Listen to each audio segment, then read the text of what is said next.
Alrighty, everybody heard that. So that's one of the things that you're going to want to say to parents and students, oh, hey, I did that. And don't worry about it. It's only going to show my beautiful face and not yours. So we are in Advanced Google Classroom. We're going to start in a minute, and that way you are ready to go, hit the ground running. And there are a few people still in the waiting room, so we're going to grab them really quickly.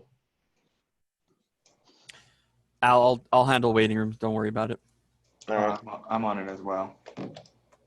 So a lot of the stuff is going to be on the on Advanced Google Classroom. We're not going to show you how to make a classroom or anything like that, but some of the more advanced features that'll help you out.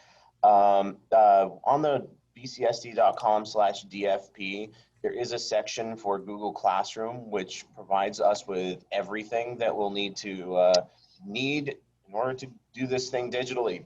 Our students are going to have to use that as their place to put their work, and we're going to be grading them there. So the link for our presentation is right over here. It should be made to auto copy, so you'll probably get that message and just hit copy, and then you'll have your own. You can take notes there. That way it's easier, and you don't have to stop and pause and write it down on a piece of paper. You can just copy it into the speaker notes and keep whatever I've done or said, or somebody else has provided an answer. You can keep it on the slide that it's associated with. So if I'm talking about something specific and I explain it, you can keep it on that slide.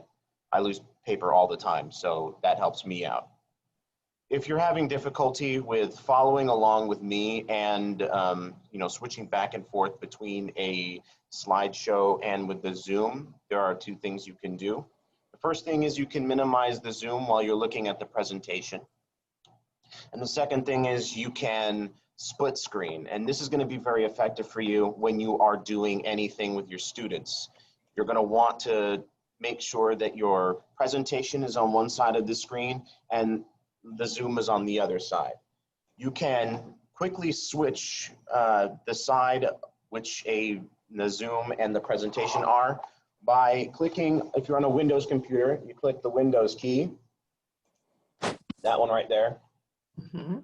And then you click the directional button, either left or right, and it will take the selected screen that you are using. Say if it's Chrome, Chrome will go either to the left or to the right, whichever button you choose. And Zoom will do the same thing. That way, when you're doing this, it's a practice for yourself and for your students. You're going to tell them to split screen as well to do exactly the same thing. You're going to want to monitor them on Google Guardian or whatever, or look at the chat if students have a question, and you're going to be wanting to present on the other side. So that's just going to be a skill that you're going to utilize.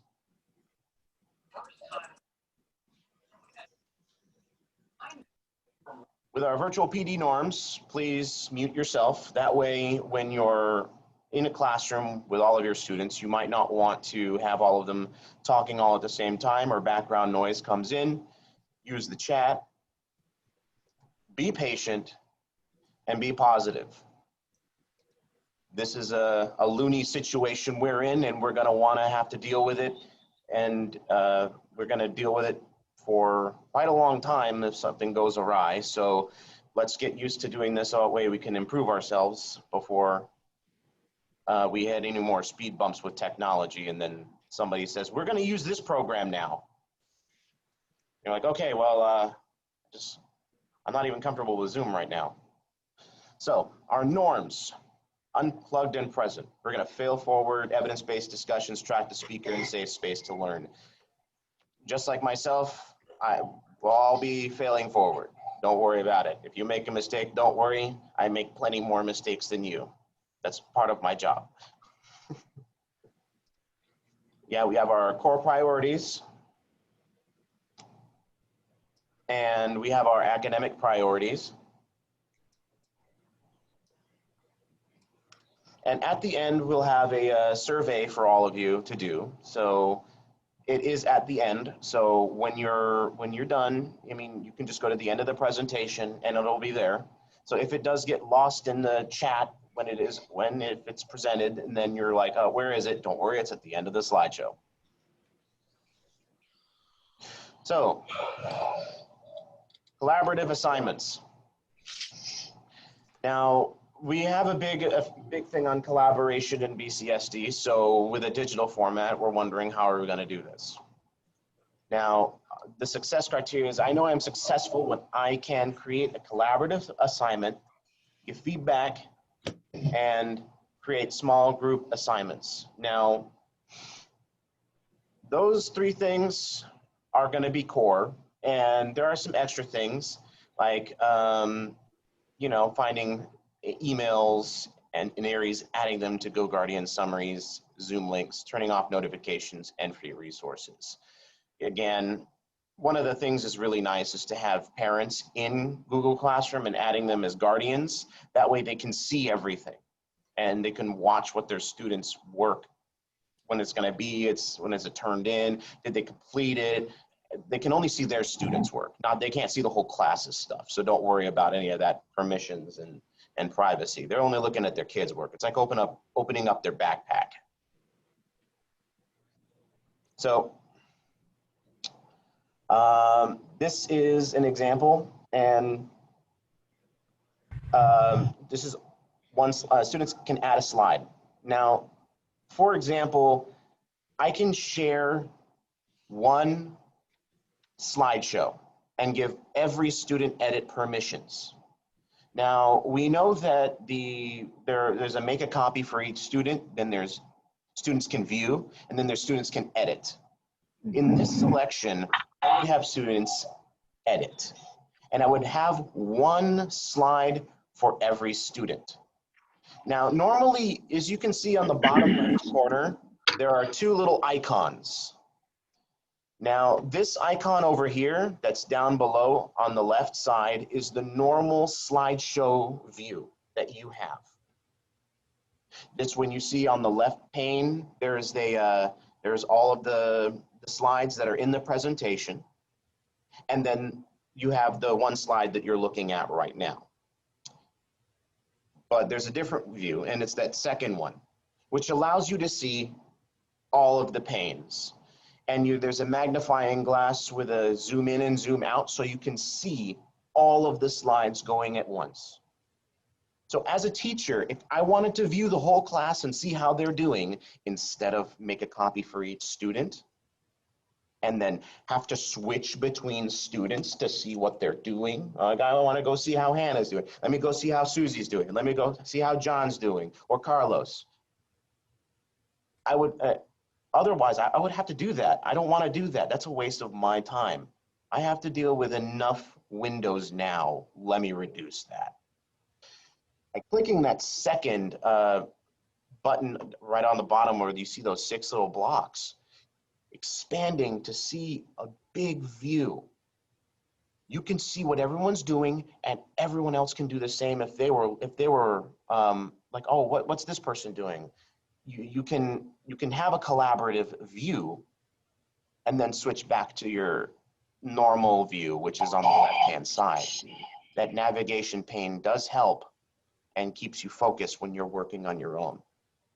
So when you have students do their about me as an icebreaker, this would be an example to do. That way, all the students can see it at once. And then when they're done, you don't have to go necessarily into presentation mode because all of the students can already see it. Alex, do you want to address how to keep the students on their own slides so they're not editing other people's slides? That's a couple of questions in the chat there.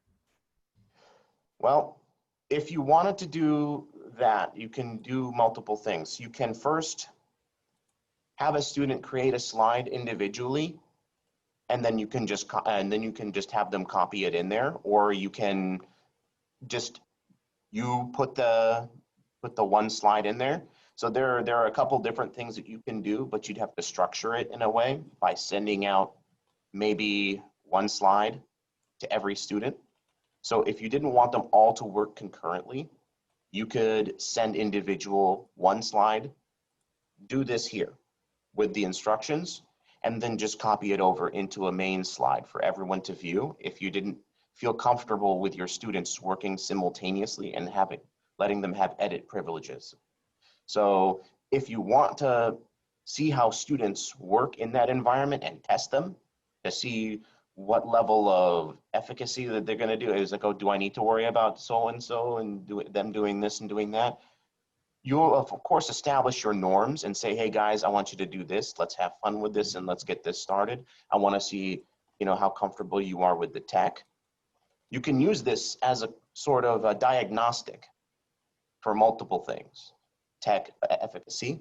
Can they insert an image? Can they insert text? Can they work collaboratively without disrupting someone else's? So you can do that. So this is just one of the ways in which you'll know I can do that. Now, another thing is revision history. You can let the kids know, hey, I can look in revision history anytime I want by hitting file and going to revision history. And I can see what you did and how you edited this. And if you start deleting people's stuff, then, those engagement, you're supposed to be engaged properly. I could give you points for it or not. I mean, if you destroy somebody else's work, you still get in trouble and go to Aries and the same thing. And this time, I am a screenshot away from showing mommy and daddy that you're deleting people's work. And it puts in a highlight in a box with their name right above it, what they've done. So if you need to scare them, you can scare them that way.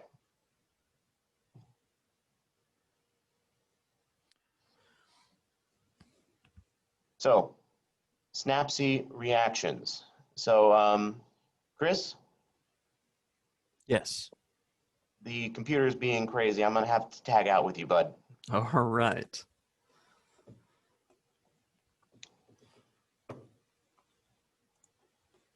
So let's see here. Are you are. I got it. Awesome. All right.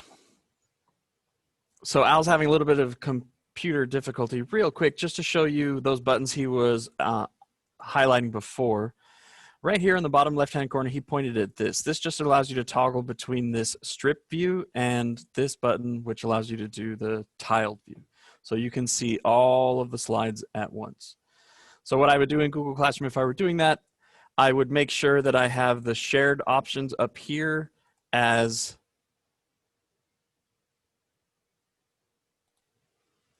anyone with Bakersfield City School District can edit. I would change that. This is advanced, so I assume you know how to do that, so I'm not going to go into too much depth. But that way, anyone who then accessed it could be able to. Then I would take this link here and share it on Google Classroom. And that would make sure that your one document can be shared among multiple students. And we were right here. Add students to a doc. So that was collaborating on slides. So this, you can do something similar by adding students to a doc. So let me open up this example file that apparently I do not have access to. Bummer. Anyway, you can add multiple students similar to a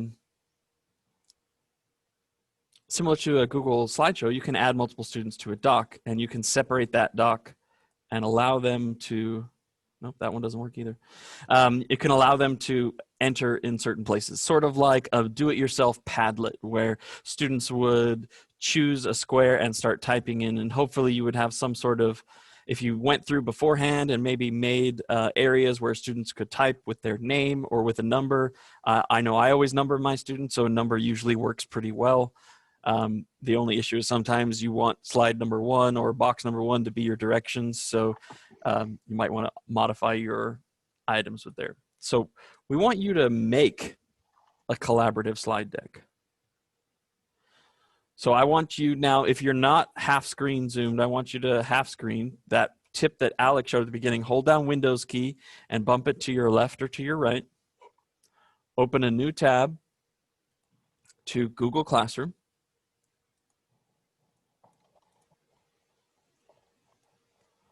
I'm going to make mine full screen so that way you don't have to squint and see what I'm doing.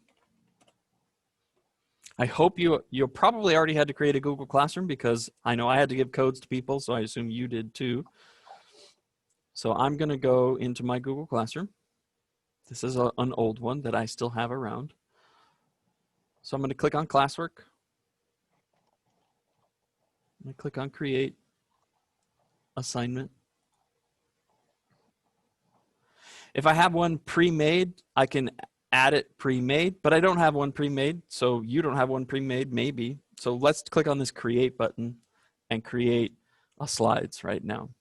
This will allow you to temporarily maybe even start this. When you click that create button, it's going to go. First thing I want you to do before you do anything else is adjust the sharing settings.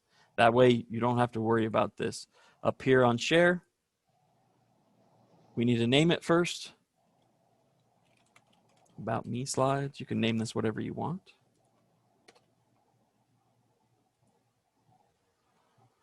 Down here on the bottom, I want to make sure I click on this and say anyone in Bakersfield City School District can edit it.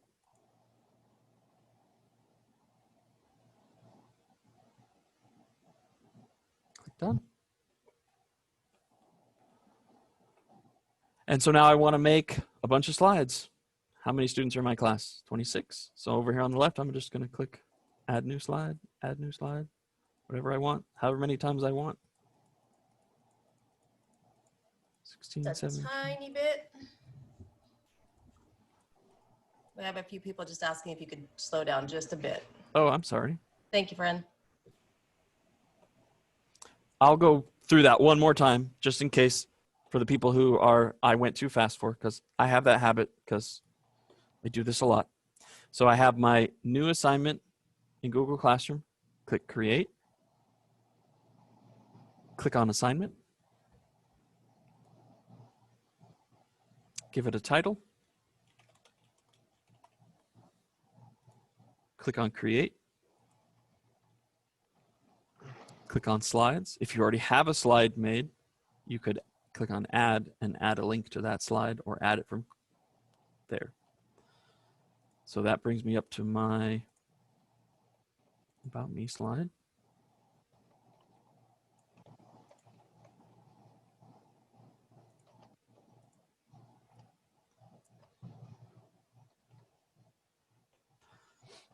First thing I'm going to do is make sure other people can edit this, not just me. I'm going to click on share. I need it to have a name. About me slide. Click save. Click on change link to Bakersfield City School District. Change viewer to editor.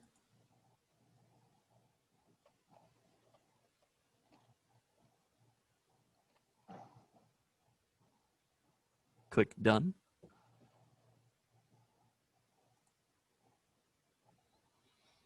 Add however many other slides you want. Make sure your directions are on this first slide. And then you will be able to have a collaborative document between students.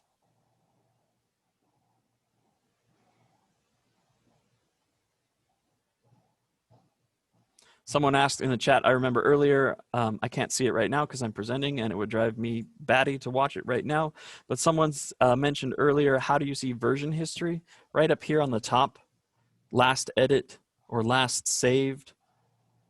By clicking on that, you'll access this version history over here, which is a really good way to gauge engagement for particular students or see what students are up to.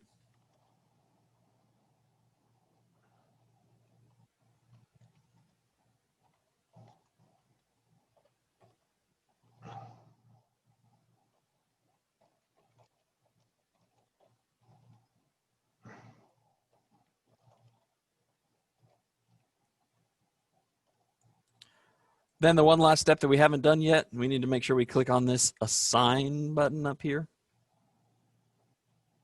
And that would push it out to students. But right here, we want to change this. Students can't view files. Students can edit that file. That also changes the permissions. So you don't have to change it like I did in that other item. You can just change it right here. Students can edit files since we changed it there. That's the other way to do it. So then I would click assign and boom, my first assignment's done. I would explain that to my students, perhaps model slide number 1 for myself, and then have them do that. And that could be a good engagement grade for them. Go from there. All right. Any questions about collaborative slides that need to be answered?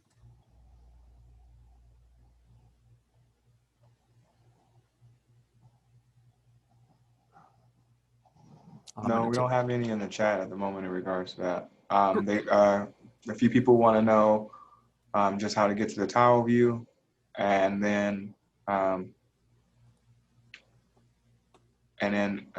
Erica, to your response, you can assign one slide. You can number them or give them their student number and tell them that they are to work on that slide. If you number your kids, that would also work too. Or you can put their name on the top or have them type their name in a text box. You can set up the first slide and show them how to duplicate a slide and change the name with simply putting your name here, like an advertisement or something to that nature, so they know where to put their name on their paper, so to speak. That is something that you may be able to teach your students. If you do this a lot, there is an extension. I don't recommend installing every extension possible, but if you do this a lot and to save yourself time, there's something called Rosters to Slides extension. Someone named Alice Keeler has done it.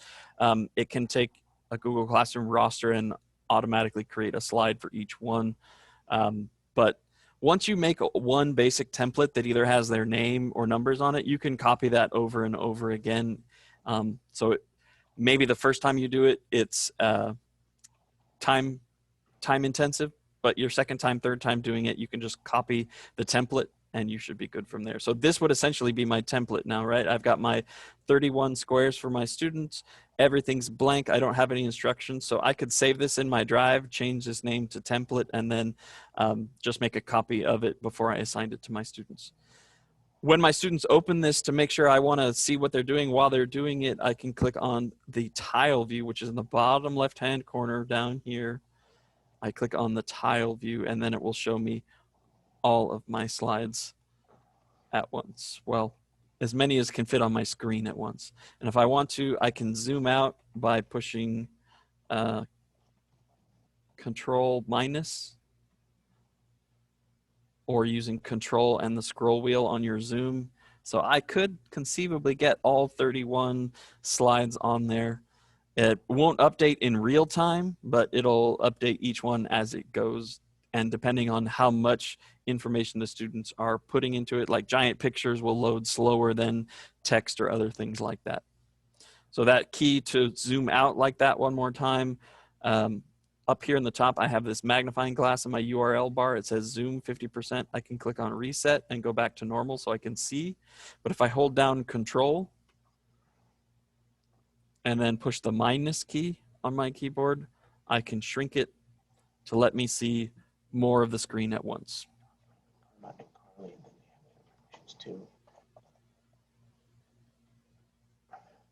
Chris, in the chat, everyone would like to know, how would I submit this if this is a collaborative assignment in Google?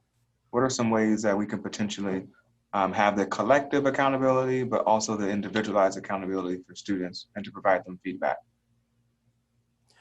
Great question. So, feedback is one of the most important things that we're going to be able to do. We're going to need to teach our students to work on that. So let's throw out a hypothetical. Let's say that slide number 1 is Johnny, and Johnny starts typing, "I am Johnny," and he's done. And he said, "Teacher, I finished." And you say, "Oh, okay." If I see he's done and he's not working anymore, I can really quickly right-click on anything on his slide, right? This is a shared slide that all students have, and I can choose this comment. There's a shortcut right there that says Control-Alt-M. That might come in handy for you, but I'm also a big fan of the right-click. Push a comment right here, and I can say, "Hey, Johnny, why don't you add some more information, some pictures?" and I can comment this, and I can tell him that he can look for my comment if he's on the Zoom with me. Otherwise, I would need to make sure that I teach my students, hey, sometimes I'm going to leave you feedback either privately using Google Classroom or semi-privately by putting a comment on this shared document. Now, because this is shared, all students will be able to see this feedback that I've just put on here with this comment. If I wanted to give more private feedback, I could come into my classroom assignment. Let me just assign this so you can, actually, I have some students who are on right now, but if you came to the assignment in Google Classroom, let me just bring up one of my past assignments as an example.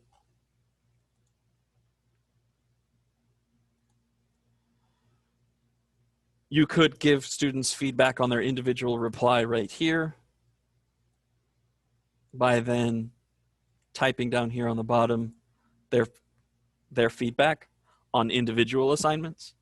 That would also work on individual feedback for collaborative assignments. Now, this is another thing that we would have to teach students, because students don't automatically know to go look for our comments in Google Classroom. They don't get an email, they don't get an alert on their Chromebook.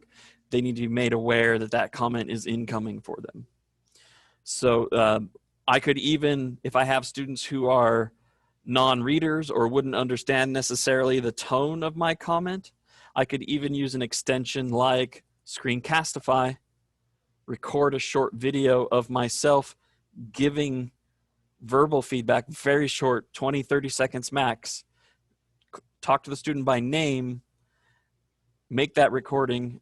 I'll do it really quick so you can even see. I'm gonna stop my Zoom video, embed this, and let's just imagine Manuel did not complete his assignment correctly, or he needs a little bit of feedback. So I'm gonna click record. I'm gonna share my screen. So I can say, hey, Manuel, why don't you add some pictures of yourself? Maybe your favorite food, something that will make your presentation a little bit more interesting than just your name. But great job getting your name down on there. Stop this. And Screencastify automatically uploads to my drive, so I don't need to download anything or anything. I copy the shareable link right here. It's now shareable. Anyone in my school can see it if they want to. I close this, come back to my Google Classroom tab, which I have way too many tabs open. But I can say, hey, Manuel, here's a video with feedback.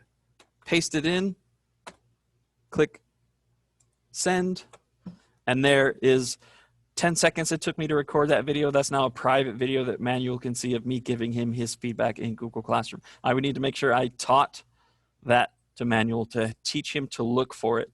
So I would demonstrate this for my students, that sometimes I will do it. If you're going to do that, make sure you demonstrate it. So that was not in this presentation, but based on that question, I think that's an advanced feature of Google Classroom that's important to know.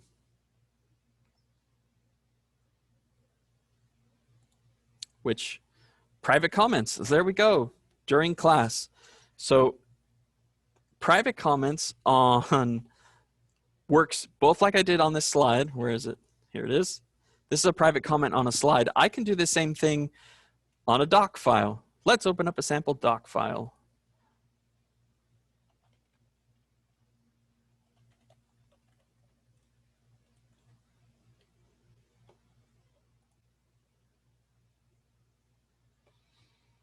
Here I have a student who's entered in a bunch of content.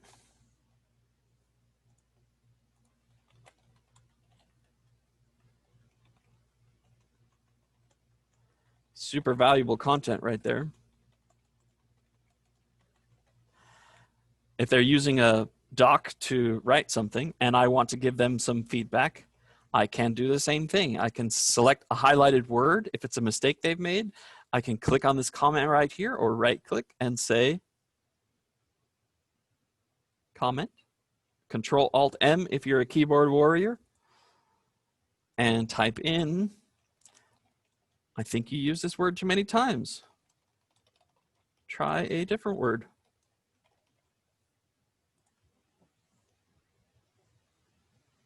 And that feedback is viewable only by that student. And it actually shows up, if you see over here on the side, as a recommendation. So the student has a checklist of revisions that they can do. So they can come in and say, oh, I did that. Okay, check, it's done. That comment then still exists in this comment history panel up here. And I'll get an email saying that that student resolved that comment, because that's a way of providing feedback to each other. So you can develop it that way. So that's two different places you can leave feedback for students: directly on the document that they're working on, or in the comments in Google Classroom on their individual assignments. Any questions in the chat so far? Looks like we're good so far. Okay.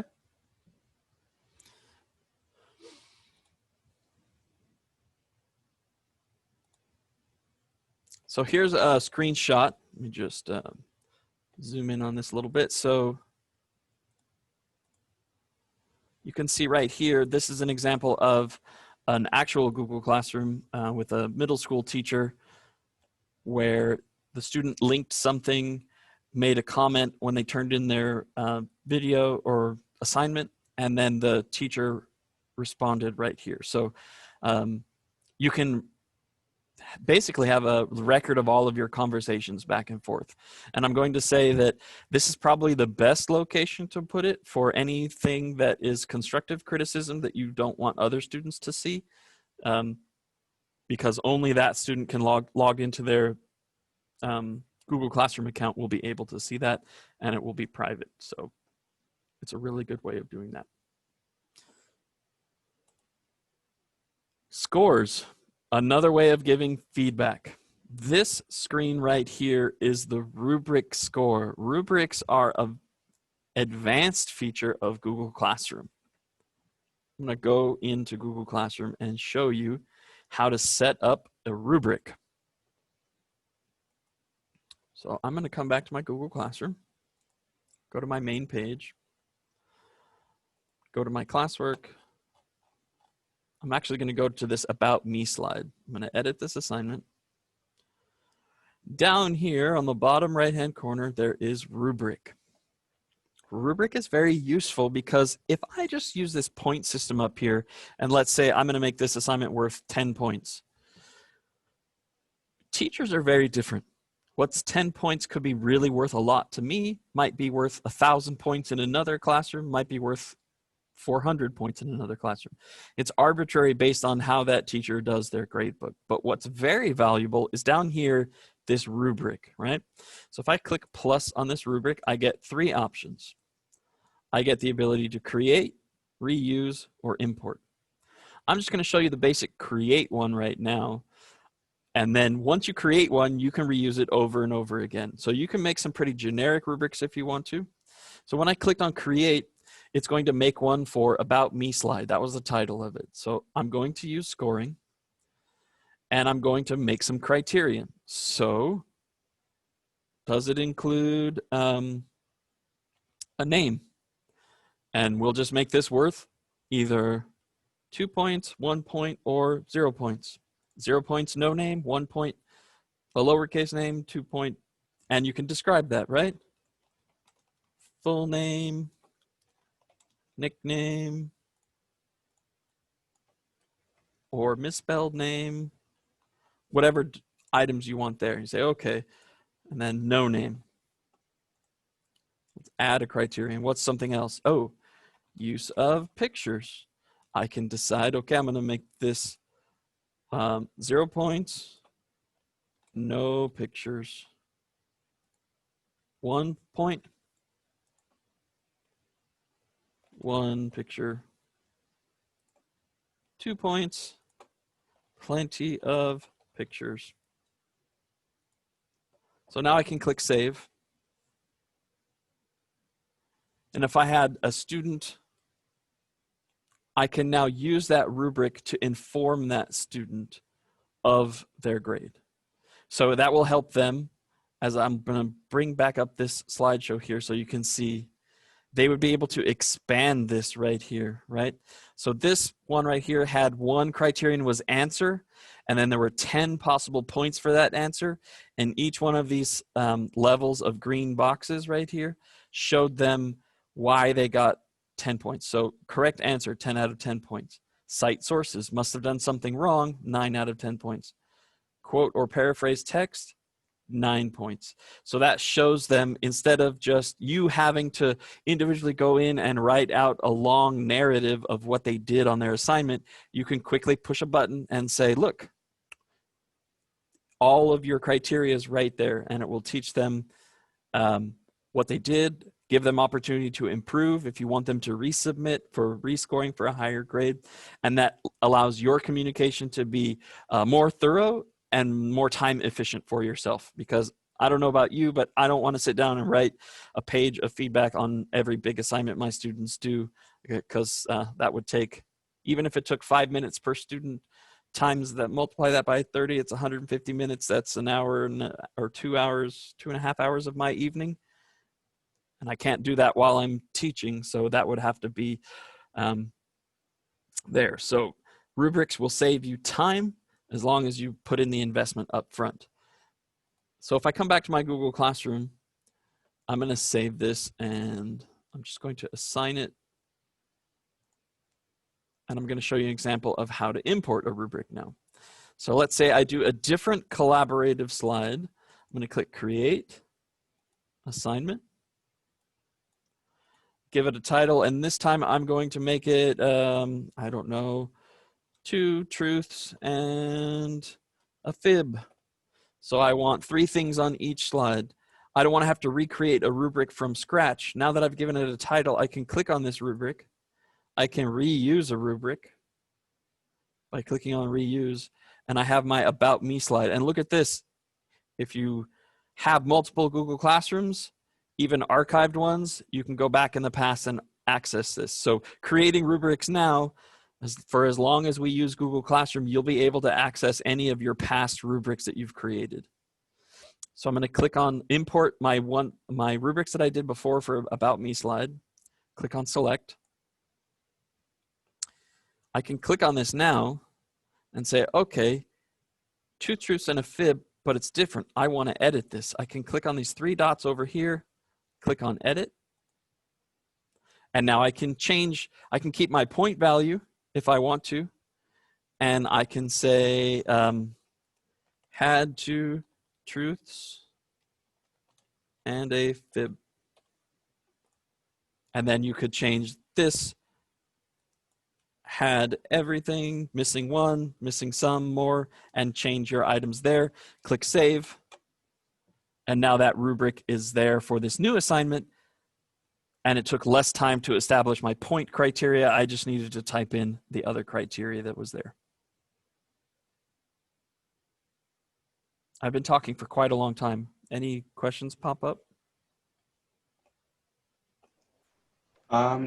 No, a few people would just want to know how to have the individual accountability for the students if they are still doing a shared. But I think the rubric is one way you can do it. And also the suggestion from me was you can have the students pull out their slide and submit it. If you assign it to them, they can easily copy a slide and paste it into their own slide deck and they can submit it.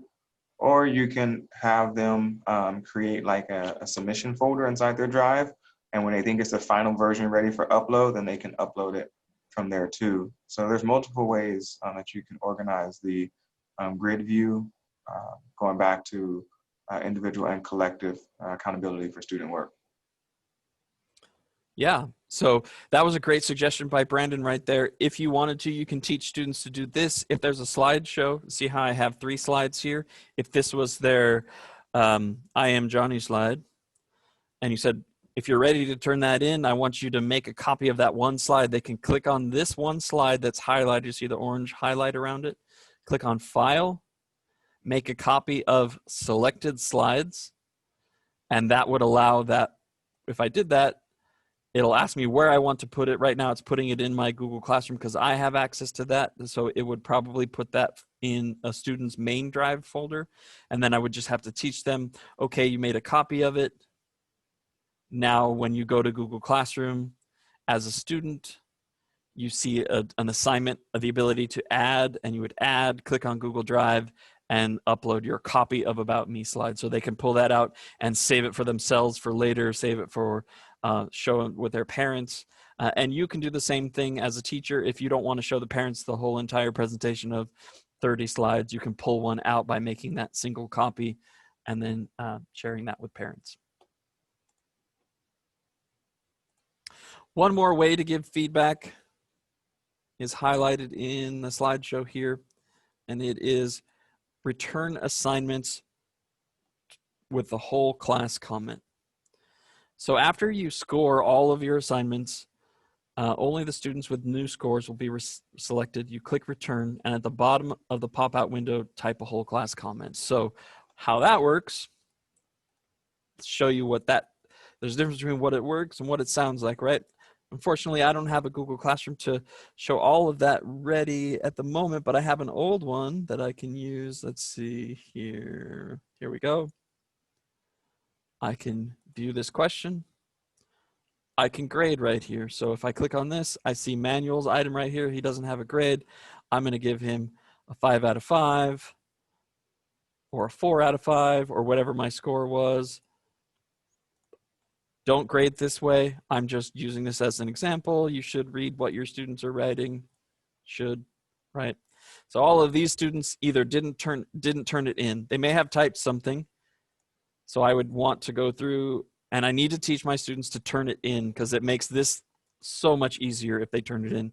If they say I did it, but they don't push the turn in button, it doesn't become a turned in item and it becomes more of a search to grade it. So teaching your students that turn in will be important. So after you've done scoring all of them, so you would also score by rubric if you had a rubric score, click on return.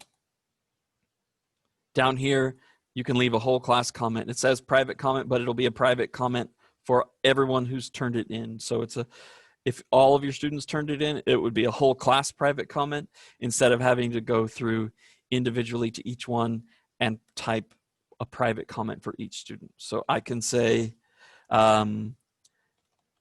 everybody, this was a great example of doing a complete job, something.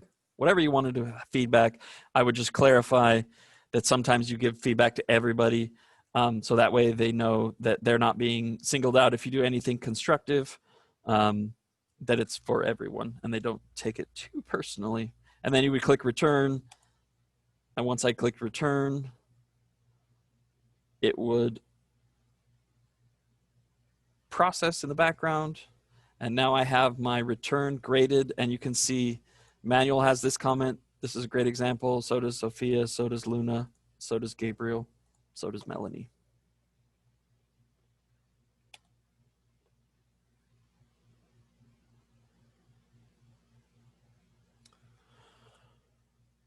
Small group. This is, instead of having one document shared among the entire class, you can share one document among smaller groups of students. So first you have to have your template. Let's see if this template actually is shared with me. It is, hooray.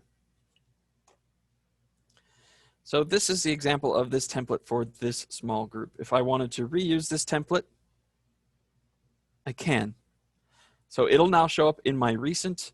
I'm not going to go through the time of deleting anything, but I would delete these comments right here. But this is one way of doing it. You put your name here, 2 things you learned from the video, and then answer one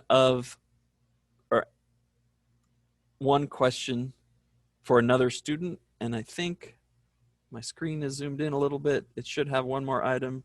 Here it is. Answer someone else's question. Don't forget to write your name. So that's a good way of having students reflect on their learning. If you have them do something asynchronously and you want them to answer questions about it, this is one way of doing it. Instead of doing it individually, they can do it as a group, and they can see that they were all in this together, right? So that they did it, they were all in this together, so they're working on this together. How I would assign this might be your question. So what I'm going to do is go to Google Classroom, click on Classwork, click on Create, click on Assignment. So I'm going to call this my group CNN 10 project, or whatever item it was that you wanted it to be. I'm going to click on Add, Google Drive, click on Recent. And luckily, it's right there because I just opened it. Click Insert. I want to make sure students can edit the file. Oh, this is a great new feature of Google Classroom in case you didn't know. Instead of you having to make a copy of something to begin with, you can link for any item that's available to your Google account, you can put in here and it will make a copy for you in your Google Classroom, so you don't have to organize it in your own Google Drive folders. So you can link to anything. As long as you can see it, you can make a copy of it. So students can edit the file. I'm going to select my small group now. Up here in the 4, this chooses which Google Classroom I'm going to. Right here is all students. Deselect all students and make your groups. I'm making a group of 4. So my first group is going to be Manuel, Sophia, Luna, and Gabriel. Click off of that. I see that 4 are selected. So I would need to repeat that for as many groups as I want. So if I wanted groups of 10, I could do that. If I wanted groups of 2, I could do that. I would just need to make a different assignment for all of those students to know that they are grouped together. And that's my way of limiting who's interacting with one another and limiting the assignment to those 4. Only these 4 students and me would be able to see this assignment. So if I clicked on Assign,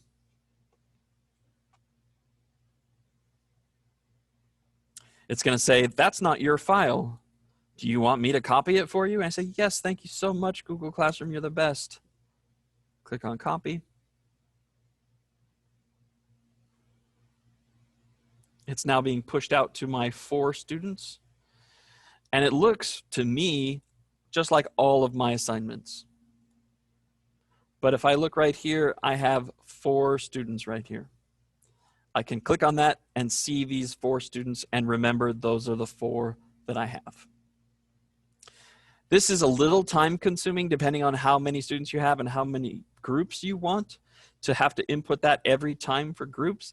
So this isn't something I would do multiple times a day or maybe even every week, but this is one way of varying assignments and providing students a little more interactivity with each other instead of just doing everything on their own all the time.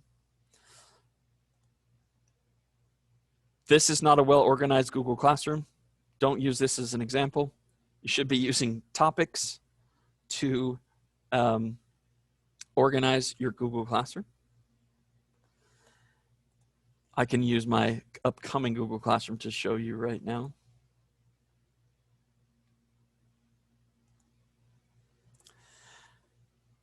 To make a topic, I just want to show you one tip or trick while I'm here. Click Create Topic. Yeah, topics are interesting when you do this. So I'm going to say, my plan for my Google Classroom is to do assignments by week. So this will be August 17th to the 21st. I'm going to click Add. So now I'll have all of my assignments in here. And one thing that we sort of played around with as a way of adding some information for our low or non-readers is to come up with an emoji legend, as it were.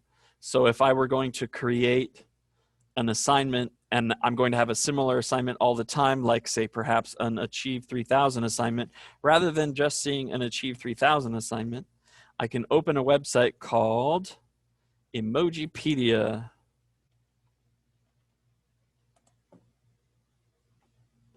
Click on this. And I can search for computer. And I can see, oh, look, here's a desktop. Now, I have a Windows 7 computer on my campus, so it doesn't display emojis very well. This will look completely different on a Chromebook versus an iOS device, but all I have to do is click copy right here. come back to my Google Classroom, which I have too many open. Here we go. And I can paste right there. And now I have a way of organizing my assignments with a sort of picture item to help them understand what that assignment is. We also use a legend for that on the DFP website. Anytime there's a blue book, it's a doc file. Anytime there's a yellow book, it's a slide file. And that's how that works from there. So now I didn't assign a topic for this. I can click on it, edit it, change the topic to the one that it's going to live under topic. And one more thing, make sure you have due dates. I won't go into too long about due dates, but it makes everything easier, especially if you're embedding your Google Classroom calendar in a Google site for parents. If there's no due date, then they won't see it on their calendar. So there I've got my assignment with a little emoji to help them out. If you choose a different organization method and not by week like this, you could include emojis up there to inform students of what's going on. Hello, teachers. If you are parked on the grass, please move to the backdrop. We've got people here to mow the lawn. So if you would please move your... Any questions in the chat pop up? Thank you.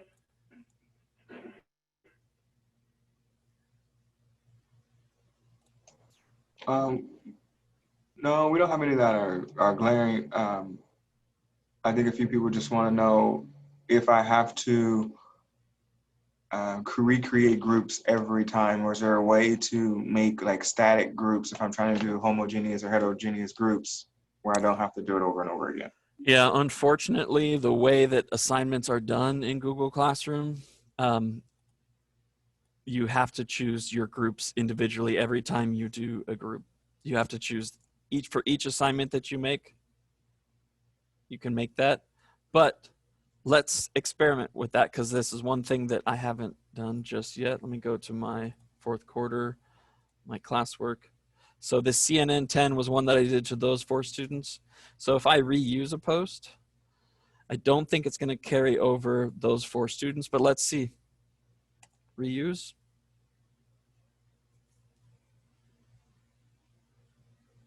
Nope, it made it to all students. So even I can bring over all the descriptions, even this assignment. So that will save you a little bit of time because you can reuse it, but you still have to select your next group of students if you want to. So I select 4 different students and add them in there. And I would need to do that every time. So yeah, I know that seems a little cumbersome.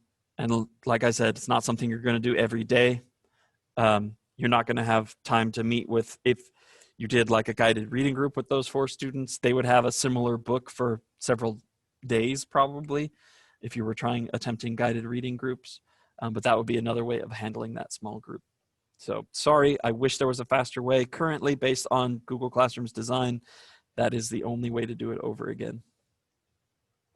Chris, some people are really interested in sprucing up their organization. So is there a way for us to organize our topics by color? And can I throw my Bitmoji in there since I see the Bitmoji extension at the top? So Google Classroom assignments only accept text. And luckily, emojis are texts. Unfortunately, Bitmojis are pictures. So the place you could use Bitmojis in your classroom would be on your stream. So I kind of skipped over this, but I want to make sure everyone knows this in case you didn't already know.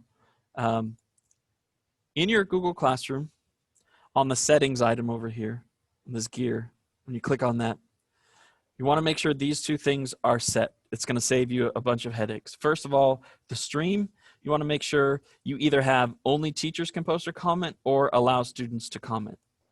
An example of that is right here. I made my Google Classroom. I put this post. Students can comment if they want to. So I already had students who logged in and they already said, oh, they know who their teacher is without having to come pick it up because they logged into their Chromebooks and they used Chromebooks. So if I were to turn that off and allow them to comment, it would look like the madness that is this post, which would have students posting hello, hi, sorry, LOL, because many students don't understand that nobody else is watching the computer while they're posting in Google Classroom. They're alone, and they keep posting thinking that someone's seeing it and they should be replying to it, and they don't think that way. So turn off the ability right over here in settings gear, scroll down, make sure students can only comment if you want them to comment, but if you don't want any comments, you can change it to teachers post and comment, and you can explain to your students that if they abuse the commenting system, they won't be able to use it anymore, and you can turn that off and they won't be able to comment on it at all. I like to start with a wide open ability, teach my expectations, and then sort of tighten the abilities if abuse starts to happen. And then right here, classwork on the stream. If you don't hide notifications, students won't learn to use this classwork tab to access their classwork. They're going to see new posts right here on this main screen, and they're never going to go to this classwork tab, which may cause them to miss out on realizing there's classwork assigned to them. Okay, Chris, we have another question. Individuals are wanting to know, can I color code my stream? Like if I want it yellow for ELA and green for math, so that I can refer my students not only with the date, but a color. You could add a picture. So on the stream, let's come up with a solution here. We can go to classwork. So let's say that I wanted to include this link here. Well, on the August 17th through the 21st, is there anything we can do with that color? Not to my knowledge, unless someone wants to chime in and correct me. No, they're just asking. Can I put a picture right there in front of August? In front of the week? You can put an emoji there. So if I Okay. click this and rename, it'll bring up this. The only thing I can put in here is text. So I can go to emoji and I can pick whatever one I want to. Smileys and people. Beaming face with smiling eyes. It's funny to read the names of these sometimes. Copy here, come back to my Google Classroom, paste, rename. My computer's not the best to show those because it's not in color and looks kind of funny. It'll look different on Chromebooks. It'll look nice and yellow and like a normal emoji would. And then how that would look as it's organized, classwork here, there would be the item to see that. Every time you create a new assignment, it's going to add on top. So you're going to want to make sure your Zoom link, you drag it to the top all the time so the students don't lose it. Otherwise, they might lose their Zoom link. But what I was going to say, if I publish this,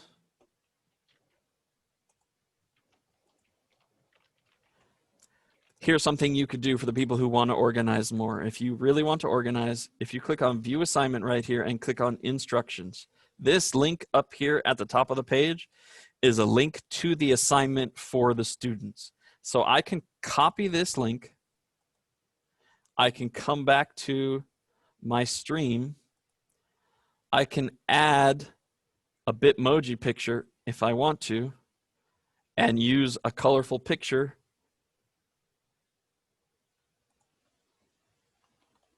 I don't know if I have any in here or not. Let's see. That would open up their slide. So I actually want see if there's a PNG in here. Nope. Anyway, you would upload an image, not anything else. Here we go. Insert. And I could say, today, ELA, input an emoji for that. And I could add a link right here. Click on post. And it would show up like this, so they could click on it and view it if they wanted to. And you could link straight to that agenda. So you could conceivably say, today at 10 a.m., I want you to do this, and you could link to each individual ones and do an agenda on your stream if you wanted to. But I would still teach your students to go to classwork to access their items, because after a couple days, there's going to be 1 or 2 missing assignments maybe, and if they don't come over here to Google Classroom, they will lose it. Hope that gave you some ideas for customizing your Google Classroom a bit. I'm going to delete that so my students don't see it. We are just about out of time. I appreciate your patience and your willingness to go through this with me. And if there's any other questions, I'm sure Brandon will give us some instructions. Okay, so to wrap this up, I want to thank you guys as well. There are a few questions in the chat, and we'll take care of those questions in the chat. They're more individualized questions. I'm also putting the eval link in the chat. Would you be kind enough to go ahead and click on that and complete the eval? One thing about if you place something in the chat, the first time I placed it, you see I didn't put http:// so it's not hyperlinked. But the second time, if I was to do it, and I was to put the go.bcsd.com/EDA, it now gives you the ability to click on it. You must have the http:// if you're going to drop it in the chat for your students, if you want to take them to a quick website or anything like that. It will not work unless you have that. Lastly, before you guys exit, I still see a few individuals who have not renamed themselves. Would you please take the time to rename yourself with your full first and last name as it is on your badge so we can register your attendance. We don't want you guys to complete another document, but we will. Google has the ability to timestamp and register attendance for individuals. So for example, while you're in a Zoom with your kids, once they're logged in, it will give you the time they logged in, and it will tell you how long they were present. So we're going to use that for your attendance as well. So that's a pretty cool feature of Zoom, is it will timestamp and register your name and your attendance that way. Since we're not paying you guys, you're on a clock, it's a little easier than compared to our summer institute. If you need a little bit more support, we'll hang around for a little bit. Other than that, please complete the eval, and we will hang around. And good luck on Monday. Chris, just wondering, last year when I set up my grade book, it only had one complete collection of grades. I wasn't able to divide it up into different semesters. Is there a way to set up my grade book in Google Classroom so that when I have to enter grades for, say, second trimester, it'll be separated from the first trimester? I would create another Google Classroom for the second trimester when that happens, because there's going to be so much work in the first trimester. You don't want 2 trimesters worth of work in a Google Classroom, especially if everything we do needs to be put in Google Classroom. I don't know if that's something your site administrators told you. As part of our accountability, all of our assignments need to be posted in Google Classroom. So even if you do, say, a Flipgrid activity, you should include a link to that Flipgrid activity in Google Classroom, so nothing lives outside of it. So that way, if we get audited for what we did with our students during this period of time, there's one central location where the state can go to audit everything we do. Thanks. Sure.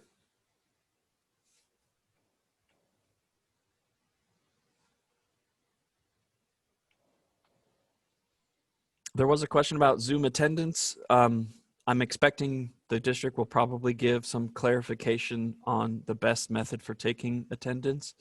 And then you will probably adapt in your classroom for how you take attendance every day. But we will use Aries to take attendance. I know Brandon was saying right now for this training, we are using Zoom to take your attendance, but that report for Zoom attendance is only available 30 minutes after a meeting has ended. So you won't be able to use the Zoom attendee report to take your student attendance. You can get information from that report at the end of the day to see how long a student was logged in, but you can't do a report in the middle of your meeting to see who's there and who's not there. And that's not how you guys will register your attendance either way. Your attendance will be registered through Aries using our regular attendance procedure you used last year. There's no difference or change in that. My comment was more in reference to having a large group of individuals online and trying to ensure that you guys are receiving credit for attending the training for the future, not particularly for your classroom. Yeah. So there was one question. I'm going to share my screen real quick for the person asking how they can get to the report. You don't have to stay on. Fill out the eval. Thank you so much for attending. If you want to stay for just a second while I show this report, you can. And click share. So you would go to Zoom, click on my account once you log in. Down at the bottom, there's this thing called reports right here.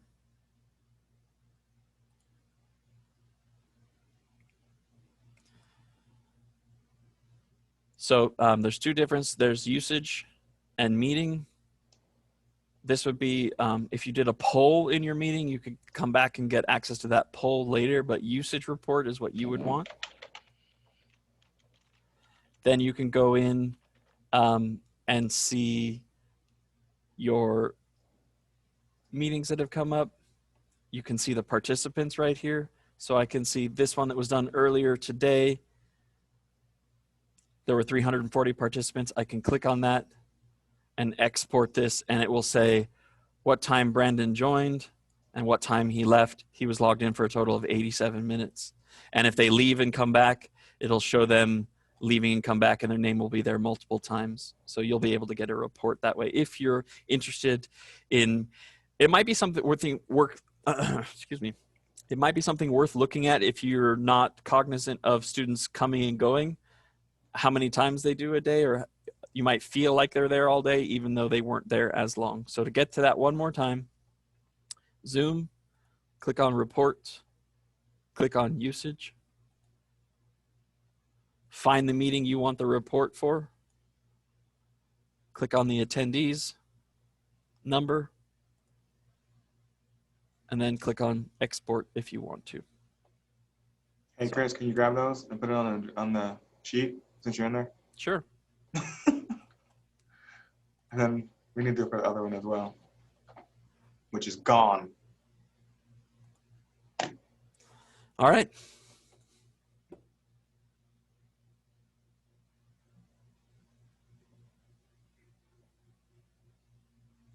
Okay, Jennifer, I have not had experience with the Spotlight feature. That's something I'm not familiar with, but we can definitely look into it. Oh, we can look at it right now. Let's spotlight Jennifer. Yeah. You are spotlit, Jennifer. So now everyone who was on grid view should see Jennifer as their main presenter. Is that? Yeah, it's just hard to know like what is the view that other people have too. So if I was sharing my screen and I was spotlight at the same time, are they going to lose seeing the other students? It's just, I haven't had enough time, all these new features and these new bells and whistles. I haven't had time to play with them to see like, how is it best, presenting when we're doing signing. So it looks like when you spotlight someone, it turns off their grid view, but then the person has the ability to turn back on their grid view, even though you are now spotlit. Yeah.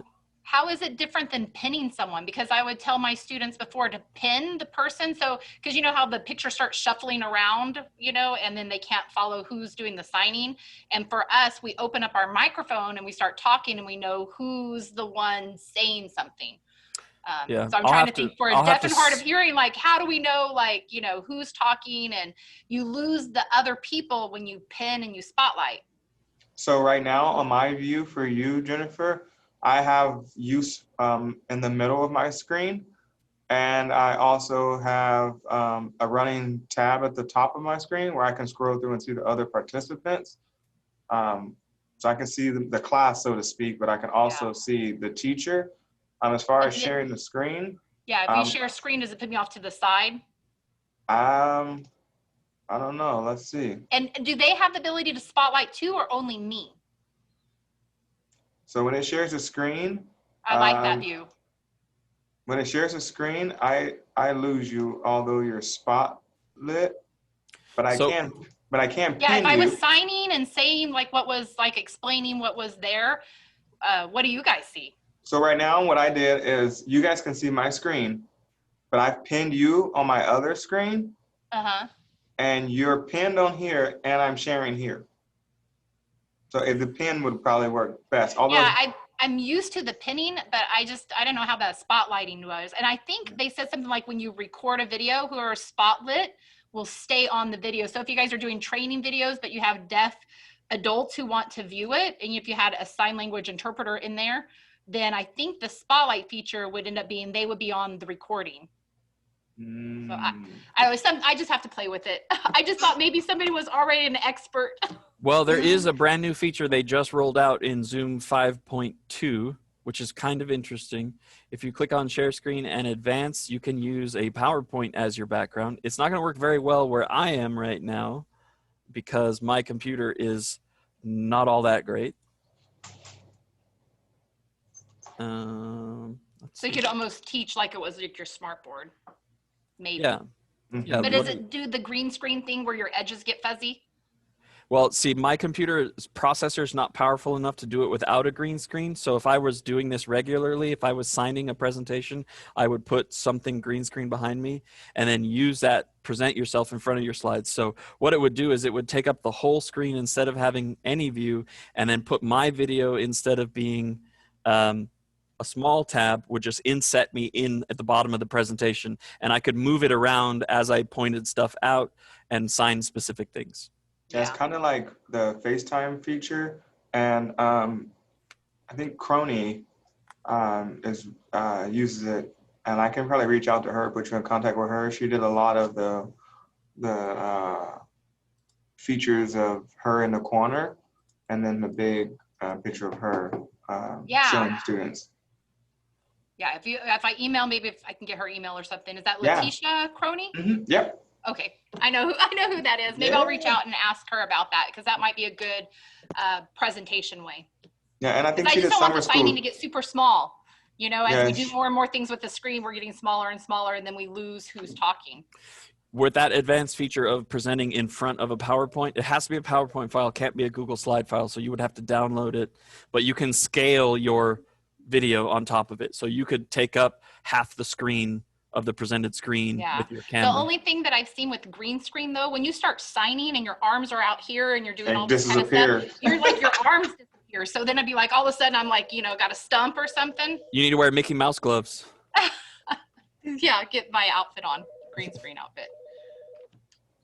All right, thank you guys. I'll play with it more. If you find an expert, please, Jennifer Hines, send them my way. Yeah. You will be the expert.